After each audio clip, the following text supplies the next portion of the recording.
Signal to finals, Bunny Gundler nilampaso si Gemma Galanza at Pons, pinabagsak ang creamline.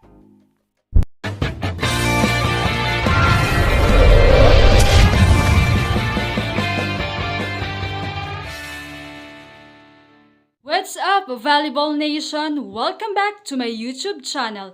Narito ako para magbigay sa inyo ng updates tungkol sa mundo ng volleyball. Pero bago yan, don't forget to subscribe and hit the notification bell para updated ka sa aking mga videos. Muling nagbabalik ang Signal HD Spikers or Super Spikers sa finals matapos ang 2 taong paghihintay. Nang talunin nila ang Creamline Cool Smashers sa 4th set game, 25-13, 13-25, 25-16 at 25-16. Sa kanilang 2-0 na kartada sa round-robin semifinals, tuluyan nilang nakuha ang inaasam na pwesto sa kampyonato. Ang kanilang unang finals appearance mula pa ng 2024 Invitational Conference kung saan natalo sila noon sa parehong koponan. Sa pahayag ni head coach Shaq De Los Santos, una niyang ipinahayag ang pasasalamat sa Diyos sa patuloy na paggabay sa kanilang koponan sa araw-araw. Ibinahagi rin niya kung gaano siya ka-proud sa buong team, lalo na't alam nila kung saan sila nagsimula at kung paano nila pinaghihirapan na makarating sa puntong ito. Ayon pa sa kanya, naging malaking susi ang matinding kagustuhan at dedikasyon ng bawat manlalaro, lalo na ang starting six na nagpakita ng pambihirang effort. Sa laro, umasa ang signal kay Bunny Gundler sa crucial na bahagi ng 4th set. Sa gitna ng pagtatangka ng Creamline na bumawi, nagtala si Gundler ng 4 na puntos sa loob ng isang matinding 7-1 run na nagbigay sa kanila ng malaking kalamangan na 21-13. Isang abanteng hindi na nila pinakawalan hanggang matapos ang laban.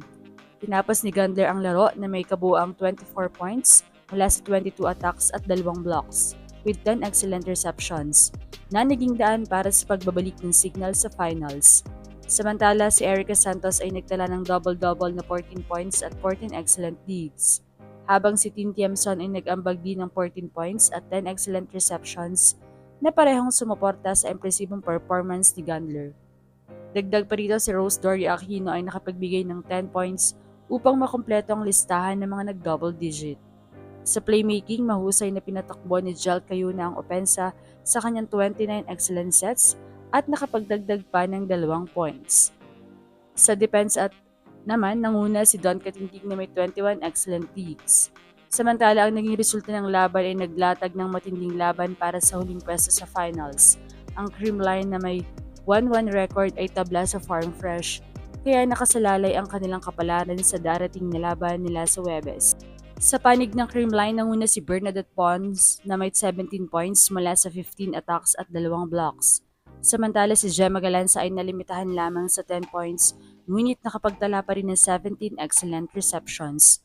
Hindi nga natagunan ni Pons at Gemma ang naging performance ni Bunny Gundler, kaya naman talagang deserve ng Signal na manalo.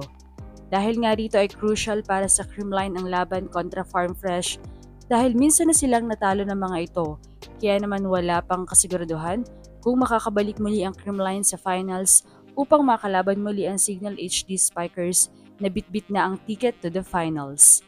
Anong masasabi niyo rito? Leave a comment below. Thank you for watching and don't forget to subscribe.